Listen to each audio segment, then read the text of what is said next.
I prepared it in English. I tried to speak slowly. Of course, we can discuss also in German or in French, no problem. But it's actually a very international topic.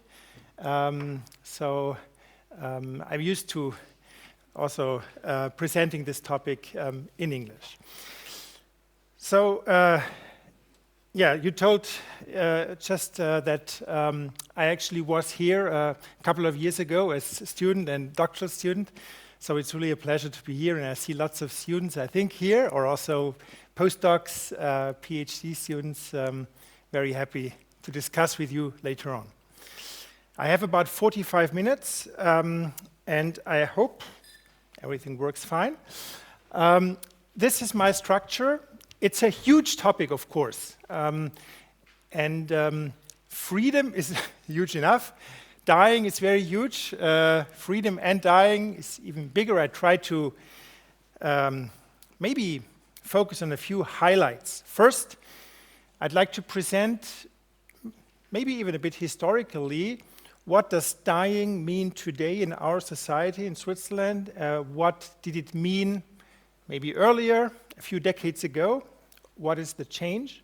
What are the challenges today? Then what does freedom have to do with dying? Why did you say dying and freedom and dying? And you said it's even evident. It's, it came to your mind instantly. And there's quite a few literature, a bit of literature on the wish to die of persons, the wish to hasten death as well, psychological literature, qualitative studies. I will present some of these studies. And then, of course, as an ethicist, I'm going to turn to the practices of what we call assisted dying.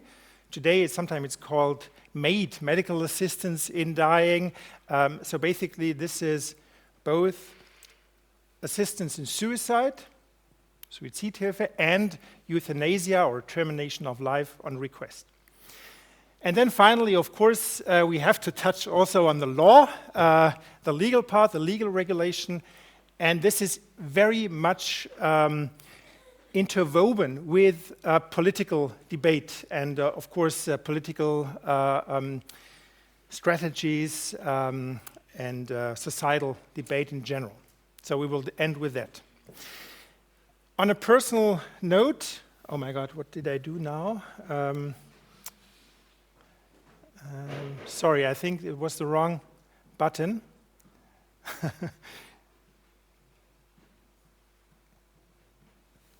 Is that correct now? Do you see everything? I hope it's fine. Yeah. On a personal note, of course, everyone has his or her history. I started to become interested in end of life, dying, even when I was a young boy, maybe 40 years ago or so, when I visited my great-grand-aunt in a nursing home in Ulm, actually, in Germany, southern Germany. And I remember that she was maybe 90 years old or so, really from the generation, the war generation. Maybe she was born around 1900 or so. She was almost blind, almost deaf. She was almost immobilized. She couldn't really move, could not walk. She was lying in bed almost all day. She could speak a little bit. And so we were visiting her with my parents. We were, maybe having a coffee there. And then when we were saying goodbye to her, she was giving us a kiss, boys, and whispering in my ears, "Please don't forget to pray that I can die." And I was shocked. As a young boy, I was shocked. Why should I pray that she will be able to die? Why does she want to die? Because I had just lost my mother at the age of 40, who did not want to die, and of course, life was before me, etc. So I was shocked that there's a person who really wants to die and suffers from not being able to die. And later I was writing this book about letting people die. And maybe to just summarize or illustrate the change between that generation of a person who was relying on God, on prayer, on nature, on destiny, and maybe today's generation and today's society. I have a case from Lausanne, Switzerland, a few months ago, in the hospital in the CHUV. A 94-year-old woman who was admitted to the geriatric rehabilitation center at the hospital after a bone fracture of the hip, or under the hip, the femur. And actually, after that operation, she was doing quite fine. She was better. She was, being able to walk again. No major pain, no major problems. She was improving independence. And then, all of a sudden, the team, the doctors, the nurses were shocked because she requested assistance in suicide. She said, "I want to die with the help of Exit." It became clear that she had been a member of Exit for a long time. She even had witnessed her husband and her daughter die with the help of Exit. And this is something we see very often, being a member of Exit for a very long time.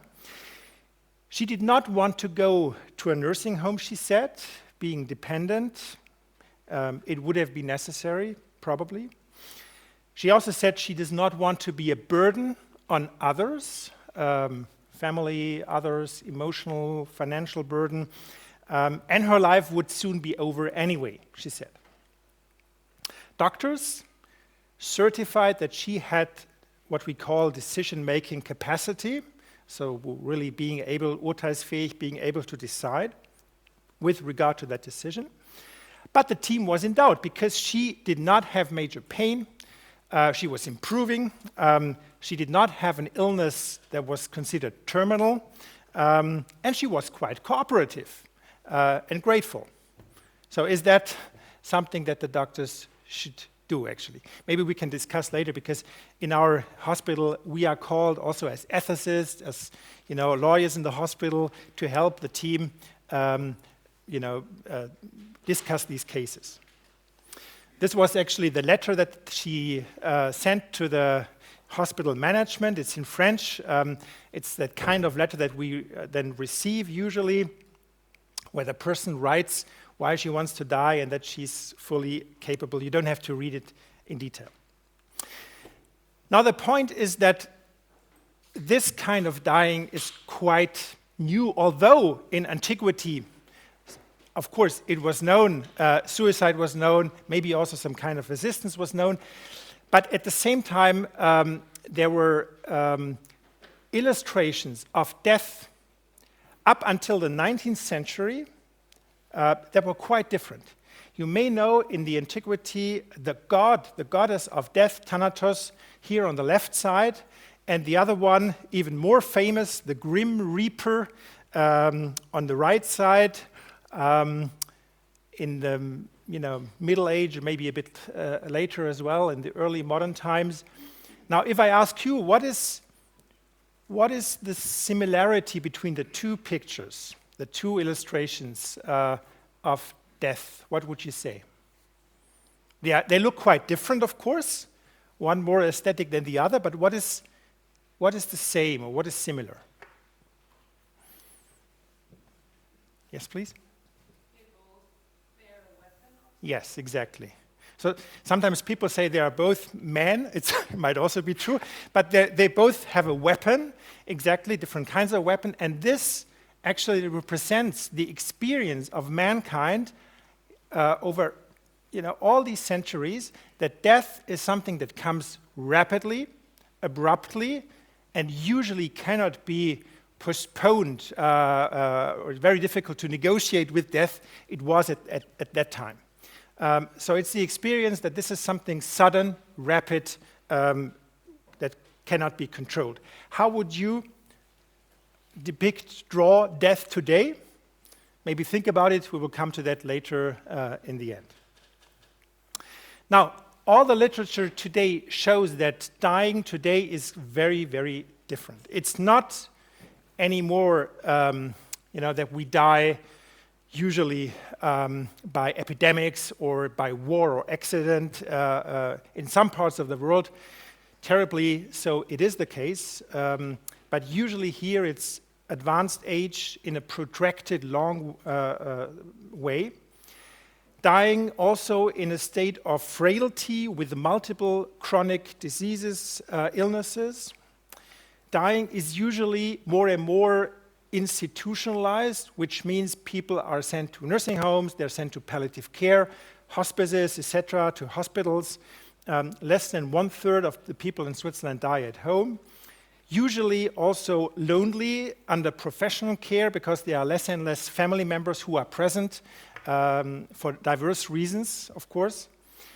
Very often with cognitive impairment, dementia or other problems, which means that the person does not have decisional capacity to decide, and involving, therefore, end-of-life decisions, especially on the part of family members. And you all, probably, one day will have to make a decision about life and death on behalf of maybe your parents, your grandparents, or other persons, friends, etc.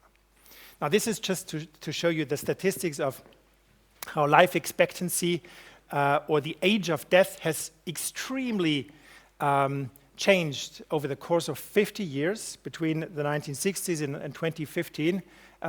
So you can see that the people dying at the age of 80 or plus have become, in only one generation, extremely huge. And there's a good study, Euro study in Europe, many countries, including Switzerland, that showed that more than 2 out of 3 deaths are foreseeable, and in up to 50% of all cases, today it's maybe even more, deliberate decisions about life and death are necessary. Because we have so many means, of course, to prolong life, intensive care, etc., that we have to make a decision when to stop or not begin. In intensive care, you could say it's only possible, almost possible, if you actually make a decision. Otherwise, you could really prolong life for a very, very long period of time. The same, of course, in palliative care. Most people dying in palliative care with deliberate decisions to withhold certain treatments. And at the same time, we live in an age of fear, has been shown, has been said. I think this is very plausible, which also has to do with that. But what does fear mean when it comes to death and dying? There are many fears, many anxieties. Of course, there's this maybe fundamental fear of death as the ultimate destruction, of the uncertainty, what comes, if at all, anything after death, or the horror vacui, the death of the void, of nothing, the fear of nothing. Then, of course, there's the fear of the dying process, which means of the agony, the suffering relating to this picture we have in our heads. There's also the fear of the ultimate dependency, because death essentially is the ultimate uncontrollability and dependency. It's very, very difficult to die if you can't let go. This is a phenomenon we know. Loss of dignity, but also fear of error, of making mistakes, of lost occasions, the fear of guilt, especially also when it comes to the relatives, when they make decisions, maybe in the fear of sanctions, social sanctions, legal sanctions, etc. Many, many fears around death and dying. I conclude this first part with a thesis saying that the way people die has and will significantly change during the past decades. And today we are confronted with the necessity, all of us, to decide about dying of ourselves and of others, which is fraught with multiple fears. Now, what does freedom have to do with dying? And maybe how is maybe freedom also a response to these fears? How is it related to it? It's interesting if you look at anthropology, and maybe there are some philosophers here in the room, or of course, there's a very good book by a medical doctor from Harvard Medical School, Atul Gawande, and a writer, a best-selling writer, Being Mortal. And it makes really this reference to the notion of mortality. This was actually one of the names of humans, morituri, the people who are mortal. What is interesting is that when it comes to our mortality as humans, and the fact that we are conscious of our mortality, that this is really a defining feature of ourselves as human species. The same as freedom. I'm not sure whether it's exclusive. Maybe there are some animals that are conscious of their mortality. As far as I know, I don't think so. I mean, there are animals that bury other animals, but probably they're not conscious of them having to die. Maybe there's some degree of freedom, of course, but it's still a very essential part of our mankind, humankind. And interestingly, in the evolution, I think both co-developed the freedom, the free will, and the consciousness of mortality, of course, because of the human brain. I'm also a neurologist, therefore I know that, of course, that it really has to do with the forebrain, with the cortex that we developed over the evolution. And then for the theologians in the room, very famous, of course, Genesis 2:17 in the Jewish Bible. You know the story about the Garden Eden, where God says there are these two trees in the garden, and one of the tree, he says, you must not eat from this tree, the tree of the knowledge of good and evil, for when you eat from it, you will certainly die.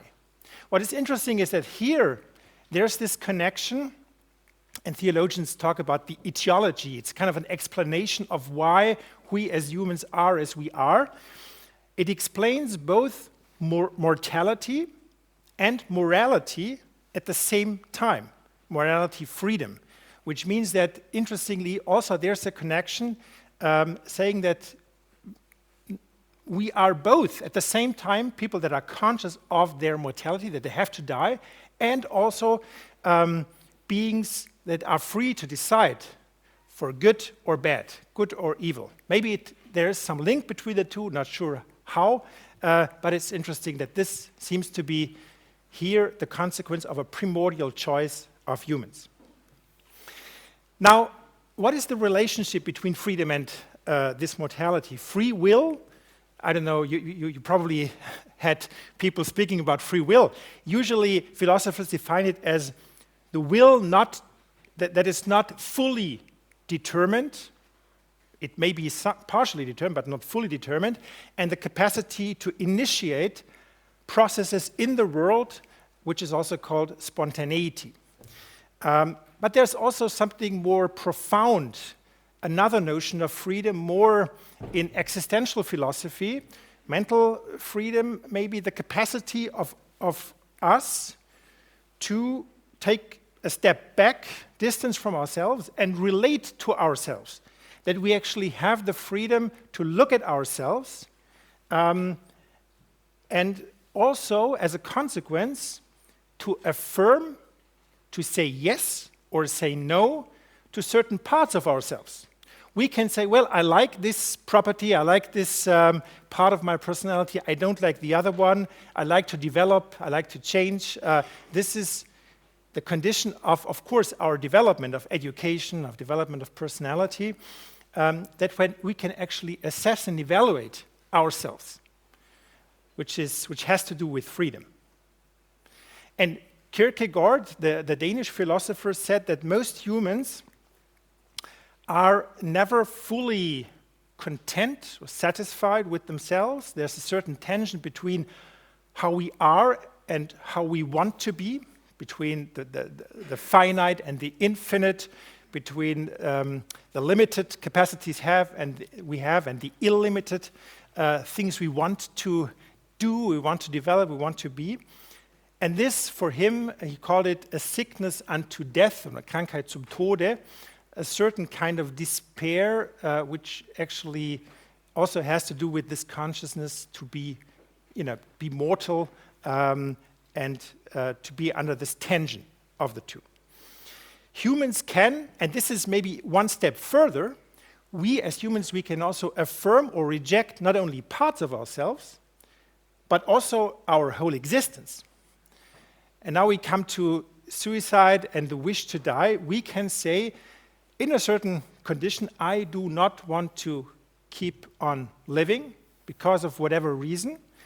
There's even the figure, of course, of sacrificing your own life, of course, very well known in religion, but for various reasons, people are able to prioritize other values, sacrifice their lives for others. In psychology, there has been a study, very interesting study, qualitative study, how can people relate to the time of death, the time of their own death in the future. And there's this, what is called categories of attitude towards death occurrence, and 6 attitudes are distinguished. Sometimes, and this is of course a continuum, people can say, I'm not ready to die for death, I don't accept it, I fight against it. This is the usual case we have, of course, in hospital. Others may say, I'm not ready, but I would accept it. One step further, some people say, I am ready for death, and I accept it. Especially very old people may say this, people with serious illnesses. Another step further, I'm ready for death, I accept it, and I even wish that it would come sooner than later, naturally, but I don't do anything to hasten it.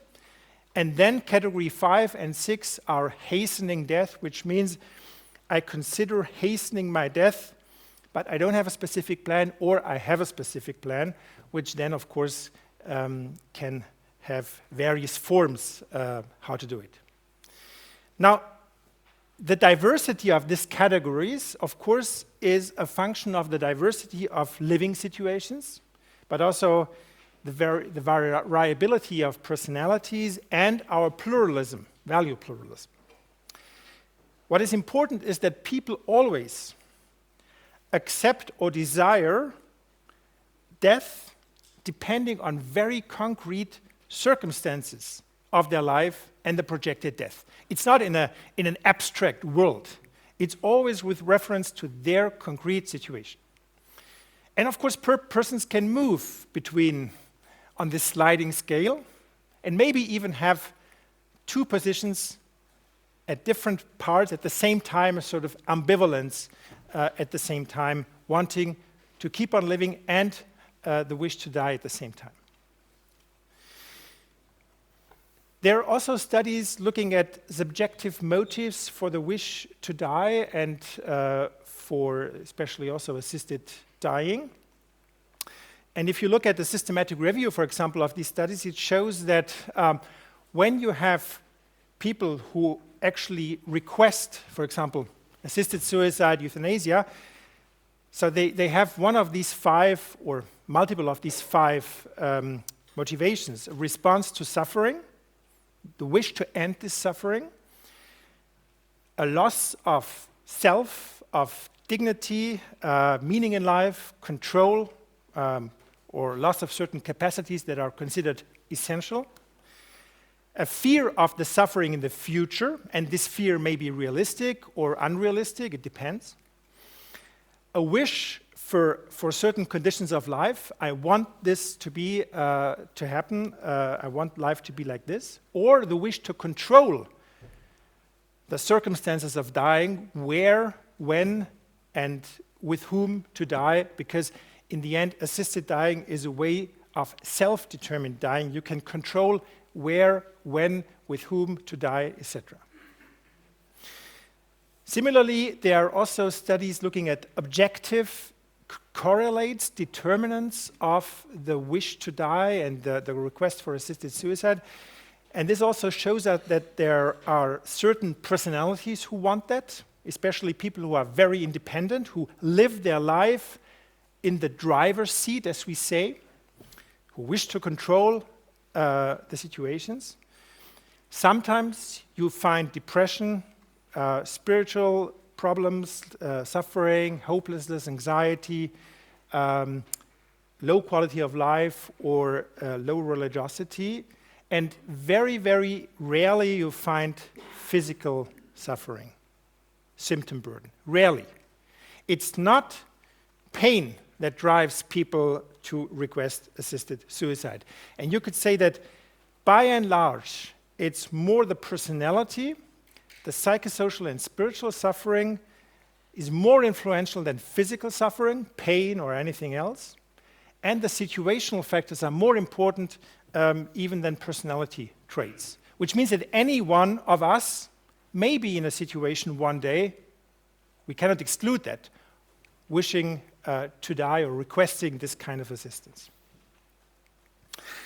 Now, the interesting question, of course, now comes when it comes to freedom and dying. Can suicide or assisted dying ever be voluntary, really free? We know that, of course, suicide in general, if you look at all suicides, for example, in Switzerland, the majority, or even the vast majority, occurs within mental psychiatric diseases, which is actually defined or even described as a specific syndrome, a pathological syndrome. You can even show that there may be changes in the brain physiology, which may actually respond specifically to certain medications, certain drugs, for example, in depression, in psychosis, etc. And these people, when they get better, when they are treated, of course, their suicidality will usually go away and they will be happy to go on living. But not all of this, not all suicides are like this.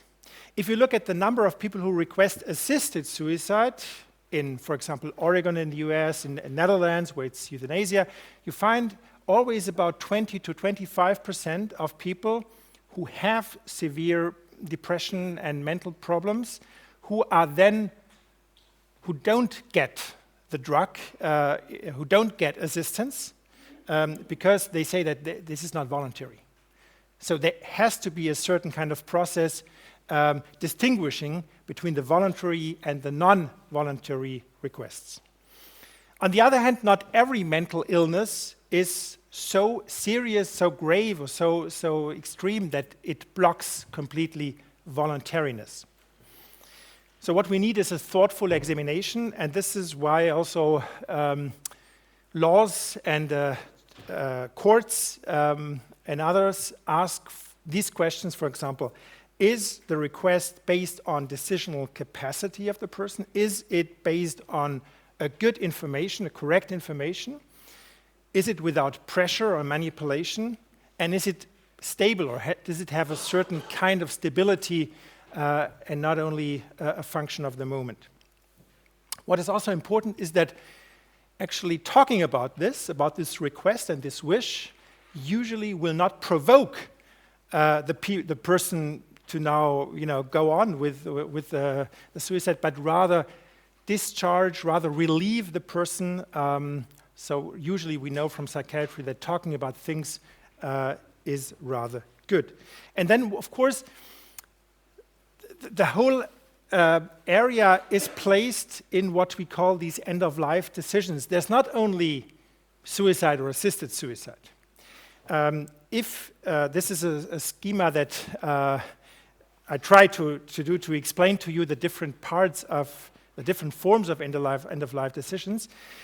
On the one hand, the vast majority of end-of-life decisions are those that I mentioned in the beginning, not going on with life-sustaining treatment. For example, there are many, many people every day in the hospitals that say, I do not want to go on with dialysis or antibiotics, I do not want to be resuscitated, which could be a deliberate decision to say, in this situation, I rather prefer to die than to go on being treated. And then there are, of course, these end-of-life decisions where death is hastened with regard to the anticipated natural trajectory, which may be suicide, which may be assisted suicide, which means the person gets a drug and then takes it him or herself, either orally or intravenously. There's also the voluntary stopping of eating and drinking, which is not very well known, but sometimes people stop eating and drinking, and which is a kind of suicide as well. Sometimes it needs help as well. There's what is called indirect euthanasia. It's not a very good term. It's that sometimes doctors have to, very, very rarely, doctors have to give extremely high doses of medication, of drugs, maybe opioid pain treatment, etc. And they cannot rule out that maybe as a consequence, as a side effect, this may shorten the dying process. The literature shows that it's very, very rarely really the case. Usually these drugs are safe. They rather prolong than shorten the process. But it is something that is discussed, of course, in the law, in the courts, in the literature.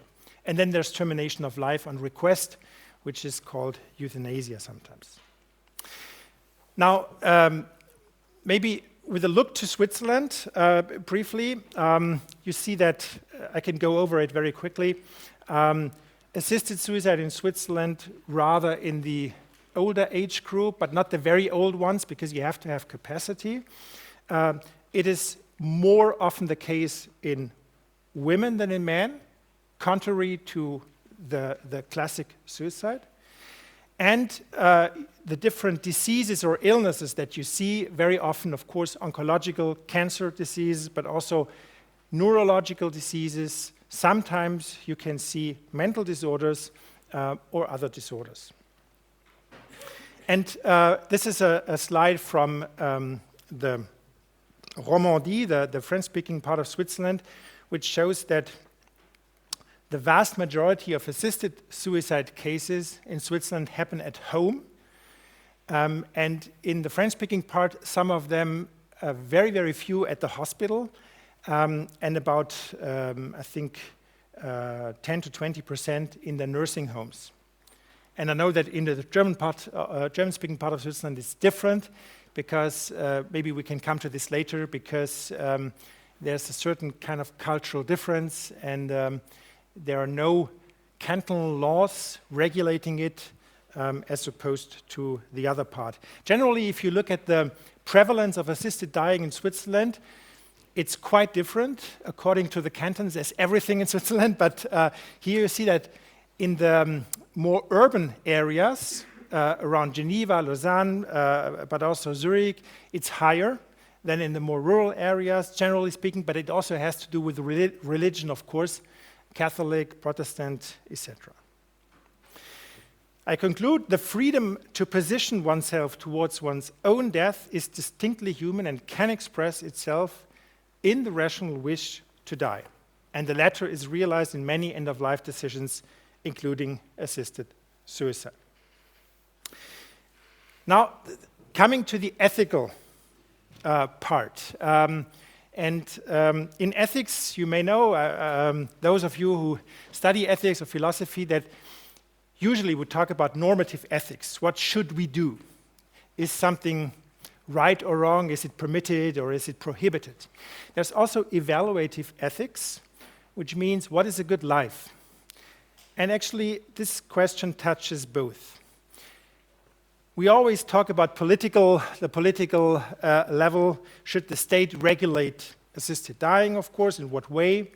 There's the professional level. How should the professional medical association deal with that issue? But then there's this evaluative level. For example, can assistance in dying in some cases be morally even good, laudable, something? And could this way of dying be a good way to die for people? Now, to maybe briefly start with this one, and here I still mention Kant, but first of all, there are philosophers, of course you may know, for whom the human freedom to take one's own life is essential. It started with Stoa in antiquity. There's also Hume who wrote a book about this, Voltaire, Rousseau, existentialism. They would all say that this is the ultimate example of freedom. of human beings. Kant had another opinion. He said there's a kind of formal contradiction because the free subject, the person, cannot undermine the conditions, or what he called the possibility, the conditions of the possibility of his free decision. When he takes his own life, he commits a kind of contradiction. So for him, this would not be an exercise of freedom. Of course, this has been criticized, and I would also criticize it. But you have to know that there are various philosophical positions towards the freedom to take one's own life.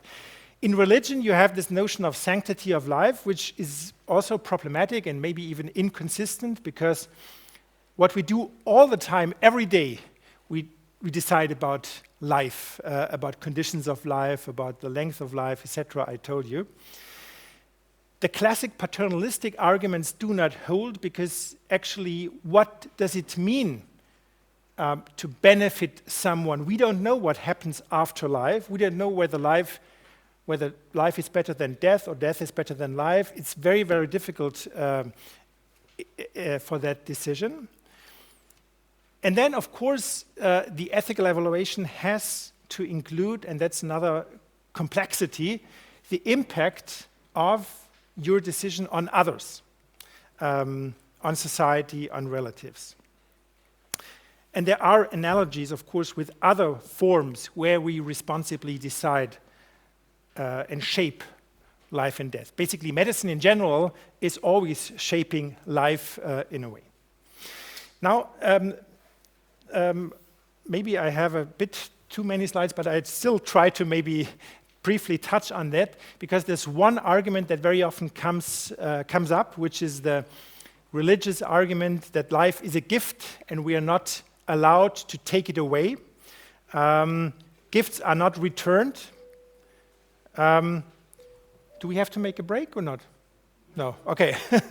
And this, of course, evokes some kind of everyday social rule. You don't give, the gift back to someone.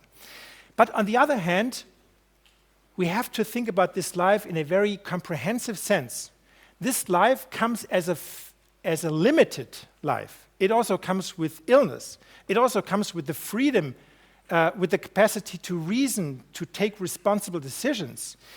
And the second point that is important is that any gift is primarily not about the object.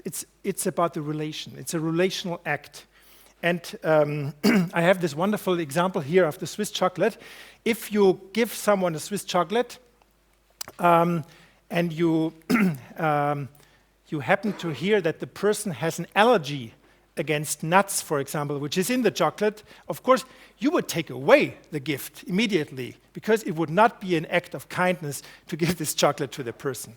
So it's about the relation. It's not about the object itself. The second argument put forward sometimes is we shouldn't play God. You know this maybe from the famous theater God. And it also exists in a non-religious version. We shouldn't be the master of life and death. Basically, this has the historical roots in what is called the deadly sin of superbia, of pride. It's this kind of frivolous combination between, on the one hand, this infantile picture of playing, and on the other hand, the majesty of God or of life and death and nature, which shouldn't come together.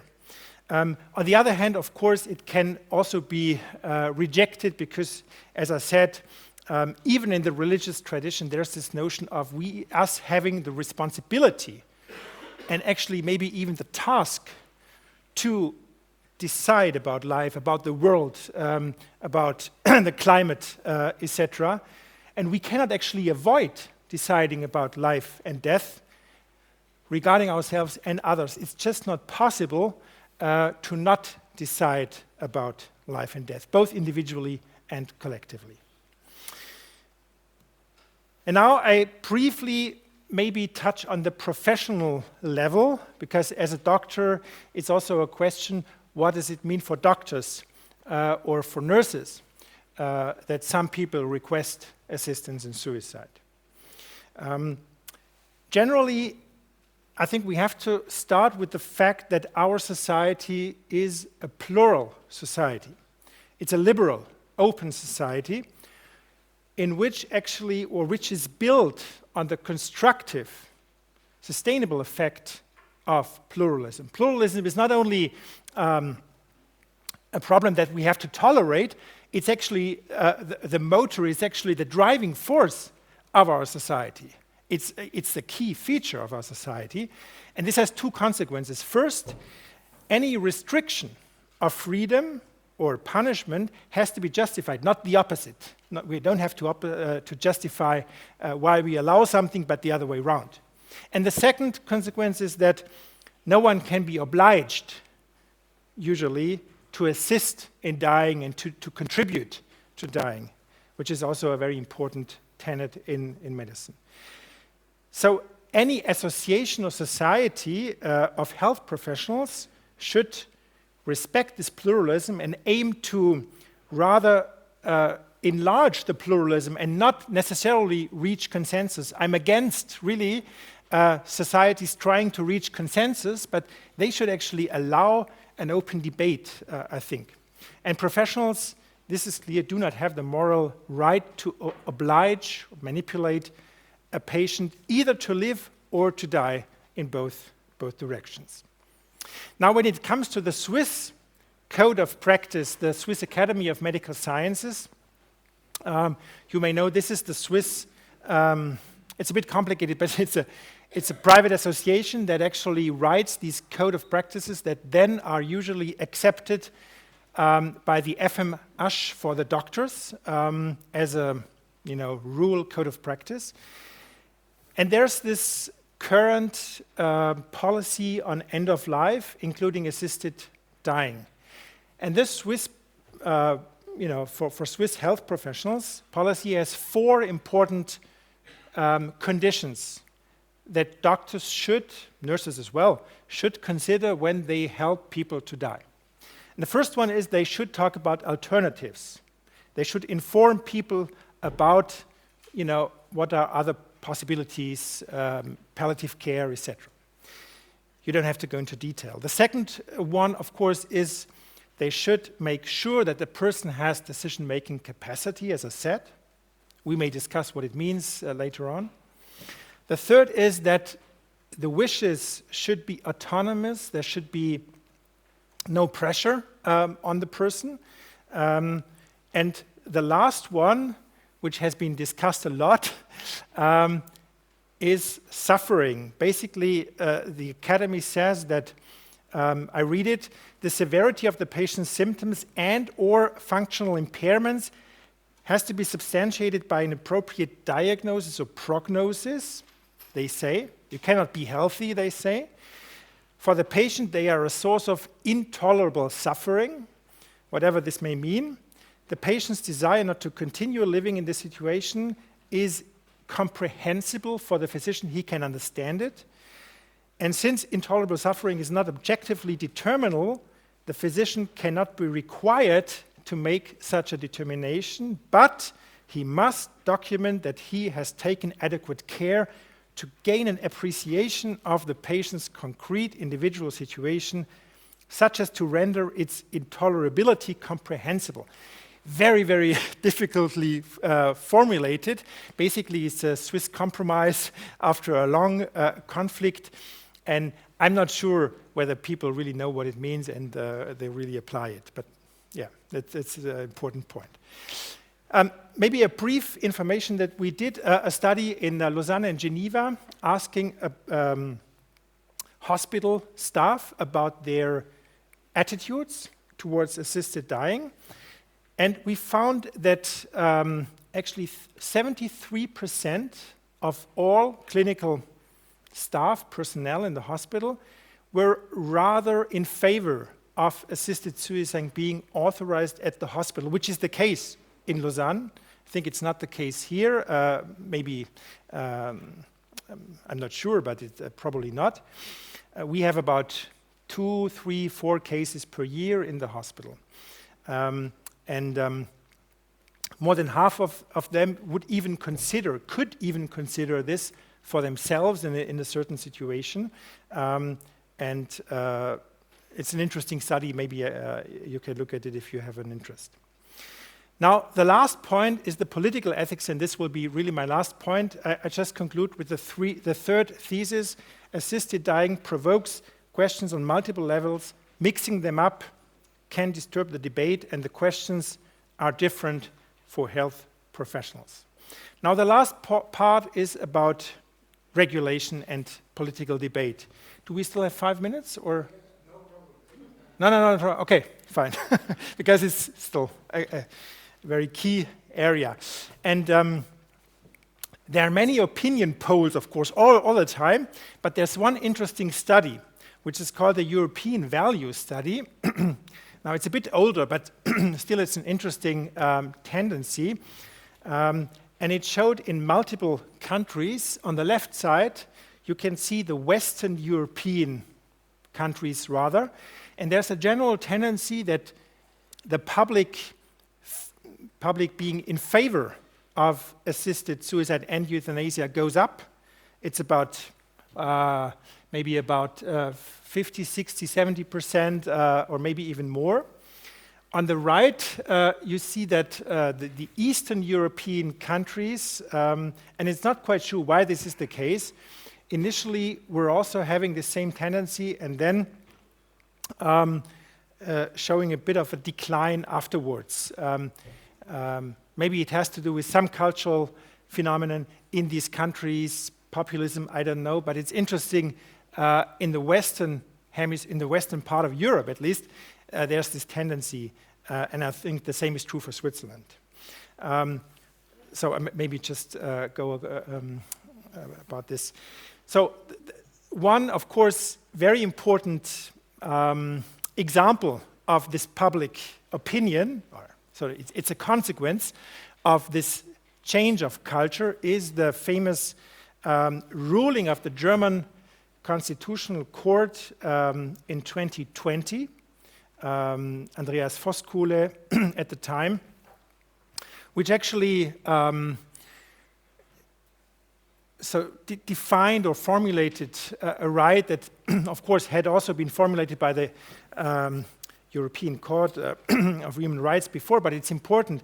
They said the right to self-determined dying includes the freedom to take one's own life. The individual's decision to end his or her life in accordance with his or her understanding of quality of life and meaningfulness of life, of his existence, must be respected by the state and by society as an act of autonomous self-determination. And they don't talk about patient or illness or suffering or end of life.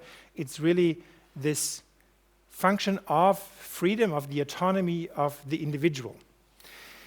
The freedom to take one's own life also includes the freedom to seek help for this from third parties, such as Right to Die associations and doctors, and make use of help where it is offered, when it is offered. So it cannot actually, there's no claim right, of course. You cannot oblige someone to offer this, but if it is offered, you can use it, the court says. The high priority that the Constitution attaches, the German Constitution, to autonomy and life is in principle suitable for justifying their effective preventive protection. There can be, of course, there are other values at stake, and it can be balanced, including by means of criminal law. It's possible, and Germany had this famous Article 150, we can explain it, 270, we can discuss it later. But they said, if the legal system criminalizes certain forms of assisted suicide that endanger autonomy, it must ensure that there is an access. Voluntary provided assisted suicide remains open in real terms despite the prohibition. Because in Germany at the moment, still, there's no specific legal regulation, there's no specific law, and the Bundestag is maybe discussing internally, I don't know, they did discuss last year. So this will be important to comply with the Constitution as set forth here. Now, on an international level, there are more and more countries that have legal regulation of assisted dying in general. And you famously, of course, you know the Netherlands, Belgium, Luxembourg, who actually have made possible euthanasia. Now it's also possible in Canada and in Spain. And when it comes to assisted suicide, there's a law in Austria about 2 years ago, I think. It's possible in Germany because there's no specific law. It's, of course, possible in Switzerland. And then, of course, in 10 US states, as well as in Australia, in most states of Australia. In general, you have these possibilities. There are most countries that have detailed regulations allowing euthanasia, some only assisted suicide. And then there are the special sort of exceptions in Switzerland and Germany that allow assisted suicide without any specific regulation on the national level. And the Swiss model, I mean, probably you know it, there's this one article 115 of the Penal Code which says that for any person who for selfish motives incites or assists another to commit or attempt suicide, that is punishable, but only for selfish motives. It has a long history. So basically assisted suicide, but not euthanasia, is allowed in Switzerland. The legal regulation has been refused twice in Parliament. And what is particular about Switzerland is this really civil right movement. It has a very minimal involvement of medical professionals. They only have to assess capacity and prescribe the drug. That's basically all. And when it happens, for example, at the CHUV in Lausanne, it's EXIT that comes to the hospital and does everything, and there's a very, very minimal involvement of healthcare professionals. We have 4 cantons with specific laws in their regions, and access is very heterogeneous. It's basically a system that's based on trust, without any prior authorization, and the standard forensic procedure in the end, which is more a formal procedure. In Switzerland, it's increasing. This is I think the purple line. The last data that we published, it's a bit increasing, but it's still much lower than in the Netherlands, for example, with euthanasia. Canada is much higher. Now, what are the current problems in Switzerland? And this is the last point before I end. We have still a situation of some kind of legal uncertainty. We have a variation of practice, and we have quite some hesitancy among healthcare professionals. There is debate about the access, especially when it comes to mentally ill people and to healthy persons. And famously, a few weeks ago, you may have read that, there was the ruling of the federal court about Pierre Beck, a Geneva physician, where the court said that prescribing pentobarbital for assisted suicide of a healthy person, which was a healthy person at the time, does not violate the Heilmittelgesetz, a medicines law. It concerns the narcotic law, so it put it back. And the court also said that what the Swiss Academy of Medical Sciences says, actually, of course, is not a law. It doesn't have legal force. So this was, I think the situation will go on, and my legal colleagues can also comment on this. The right to die societies have very kind of diverse regulations, internal procedures and practices. There's very, very minimal state surveillance, and especially there's not a lot of data and transparency. Some, but these are a few of the critical points. Now, the thesis is that more and more democratic countries do regulate assisted dying, the Swiss and the German ways are exceptions that will probably, it's my prognosis, not be sustainable in the long term. We'll see. And now I come to what I told you in the beginning. How should we depict death and dying today? Of course, it would not be the ars moriendi as it was here in the 15th century. It would rather be like this. Basically, death is in our hands. We have to use, actually, our reason, our responsibility, our freedom to make decisions in a good way, in an ethical, responsible way, whatever this means. And this is the end of my talk. Thanks a lot for your patience.